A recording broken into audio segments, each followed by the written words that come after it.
Hi, this is JP, and it's Lyme time.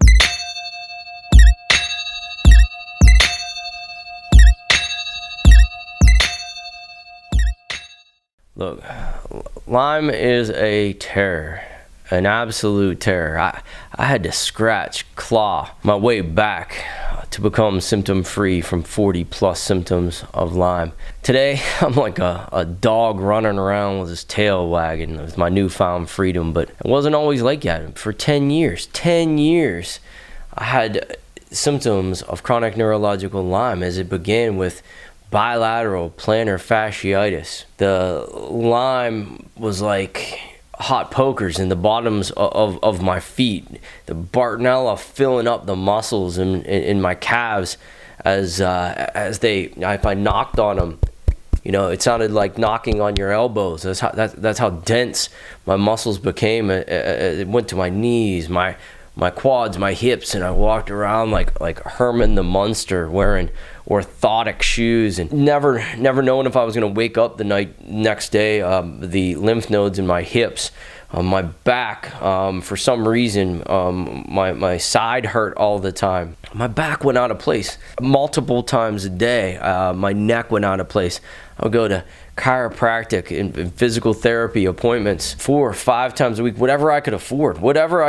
All my money went to treatments to try to realign my back and neck that cracked as my shoulders, my neck, my jaw all became like hardened and basically like one large muscle. My teeth started to disintegrate. I had all kinds of dental problems and more money shelling out. My mind went, I couldn't articulate symptoms. I had no word retrieval. I had no memory. And on and on and on, as you know. And I prayed to God. Every single day. I did not pray, though, for a cure. I asked God to help me figure out the answers, to come up with processes, plans, and learn about my body, to increase awareness, to make the changes that needed made. See, absolutely everything is figure outable. There are no limitations, just problems to solve. And as a financial advisor, that's just what I do. I just solve problems, and I've been trained to do that. 10 years ago, an advisory client came to me. She begged for regimen ideas. She was in bad shape as nothing was working for her, doctor to doctor. And over the next few months, I decided to help her out as much as I could. But she wasn't making any progress. And I asked about supplement, lifestyle changes. Always an excuse. Never any action. No regimens, no changes. That's just the way that it works. There always has to be a catalyst for a change in your body. She said, JP, your view of health is just too simple. It's just too simple. Maybe, but I resolved 40+ symptoms of chronic neurological Lyme disease, and her symptoms, it just kept increasing. So the truth is, not everybody heals, because not everybody will commit. If you can commit, you can change. And most people believe that they pay into health insurance, that they will be healthy just because they have health insurance.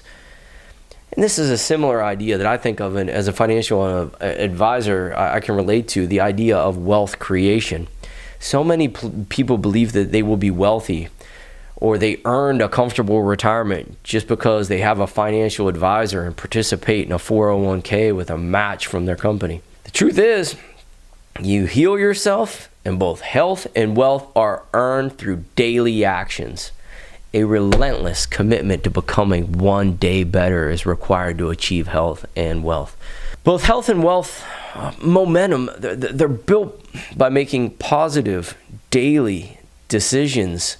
And sure, we fail. We fail over and over. 70% is a great number if you can make 70% of good decisions, because perfection is a facade. It's just put one foot in front of the other and just do the next right thing. I've failed more times than most men have tried. And look, decisions are made all day, every single day. Every time money goes in or goes out, decision is made. Every time the snack drawer opens or a can is cracked, it's a decision. We must change the conversation and build healing momentum. One foot in front of the other. Just do the next right thing. Nobody came to rescue me, and nobody's coming to rescue you. You will heal you. There are so many great doctors, coaches, influencers shouting from the rooftop the answers that they have as they relieved symptoms. And so many people have healed from this disease. The answers are out there. But change is hard because it's simply information overload. So let's stand on the shoulders of these giants as we come together and organize Lyme disease research. Bring together all the ideas. Don't get me wrong, I believe that Lyme disease is the most complex disease I've witnessed. And I foresee Lyme disease research being the catalyst for change in all of healthcare. Being the catalyst for change in all of healthcare. That's right. Lyme will lead the change. Healthcare will only change as we begin crowd curing one another. And as we begin, others will follow. You see, healthcare is not broken. Healthcare has a deficiency, and that deficiency is a lack of patient voice. Sometimes it just requires a new perspective. Together, all of us form that patient voice as Lymefriends. So let's organize and lead the charge. Personal organization is first and foremost, as we can't help others until we help ourselves. It will be you that heals you. Healing layer after layer, your symptoms will eventually just become a memory. And your work will influence others to resolve their symptoms. Healing's not rocket science. It's not rocket science. It's awareness. It's awareness. If cells are clean, having enough oxygen and nutrition, they turn on. They'll just come back to life. This is not a theory. This is fact. Chronic illness isn't here today and gone tomorrow. It's layer after layer after layer as chronic illness just fades away, becoming a memory through good decision making, becoming one day better. By coming together and crowd curing Lyme disease, we are building the answers to what we previously thought was an insolvable problem. My Lyme ended up having a purpose, and so will yours. When you escape your personal prison, you won't just participate in life. You'll be the catalyst for change. You will earn fulfillment and the ability to see the tremendous beauty in the world, making every day the most magical gift that you can imagine. Dream big and take action. Become one day better and fight. We're all entitled to health freedom. Life is a gift, not a prison. Stay tuned for more episodes of Lyme Time. I've been putting in overtime to break down this complex information into easily digestible, bite-sized chunks. It's time to change the conversation. It's Lyme Time.